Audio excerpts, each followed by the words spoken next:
क़ौमी सिंध वो मुंहिंजी तोखां दूरी आहे ही जीवन जीवन आहे छा हिते जेल दर त वसूली आहे जीअं सिंध जीअं साईं जीएम सैयद जीअं शहीद बशीर खान कुरैशी दोस्तों ऐं साथियो नवाब शाह खां पोइ अॼु हिते टंडोल यार में गॾु थी करे इहो मुतालबो था कयूं इहा घुर था कयूं त सिंध में लाक़ानूनियत खे ख़तम कयो वञे सिंध में मंशात खे ख़तम कयो वञे सिंध में कबायली जड़नि खे ख़तम कयो वञे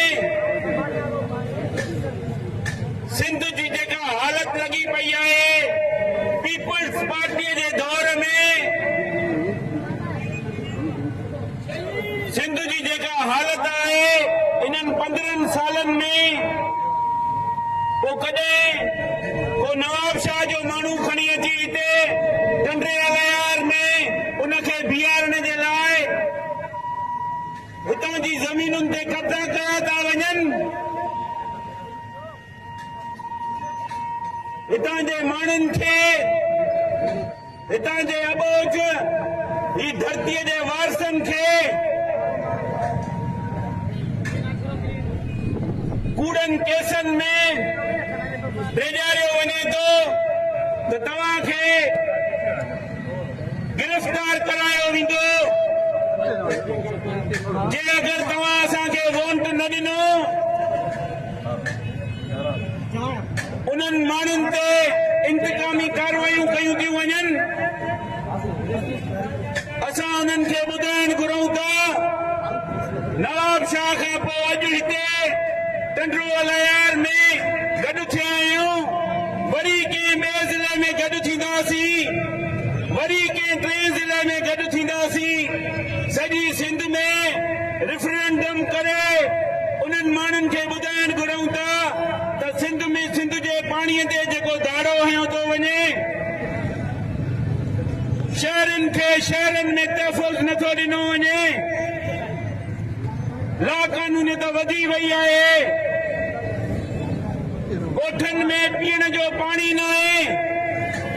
अस्पतालुनि में दवाऊं न आहिनि कराचीअ खे अलॻि करण जी जेका साज़िश थी रही आहे उन्हनि खे ॿुधाइण घुरां थो कराची सिंध जी दिलि आहे रहंदी रहंदी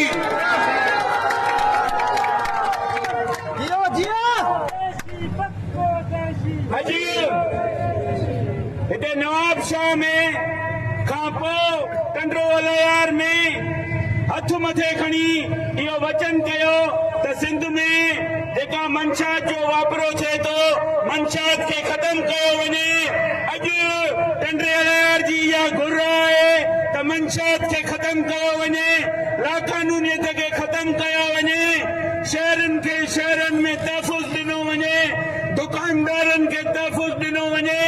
पीअण जो पाणी साफ़ ॾिनो वञे अस्पतालुनि में दवाऊं ॾिनियूं वञनि अॼु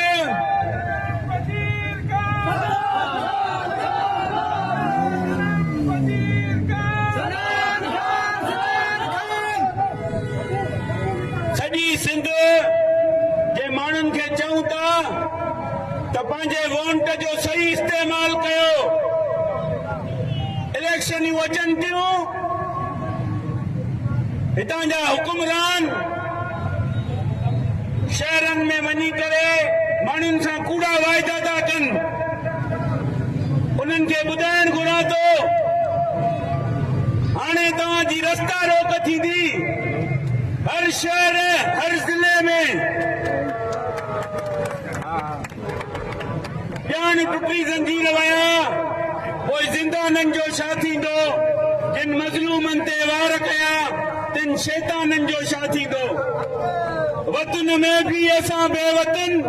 हक घुरूं था त कंदू था खपनि पंहिंजी धरती भी पंहिंजी न दिल न हारे वियो दिल भरो पंधु आहे अञा बबरो जीअं